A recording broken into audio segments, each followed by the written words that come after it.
आम करण, मुझे अस्थमा है और मैं इनहेलर यूज करता हूँ। इससे मेरी लाइफ तो बिल्कुल सही चल रही है, पर शायद कोच सर को इससे प्रॉब्लम है।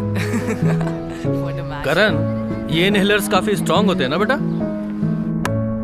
और मंजू आंटी को भी। इंदु, इसकी तो लत लग जाती है ना। कुछ नहीं होता है। लेकिन मैंने सुनी तो सिर्फ अपने डॉक्टर की। एस्थमा के लिए इनहेलर्स हैं सही, क्योंकि 1. इनमें गोलियों के मुकाबले काफी कम डोज होता है। 2. ये सीधे फेफड़ों में जाकर तुरंत असर करते हैं। और 3. इनकी लत भी नहीं लगती।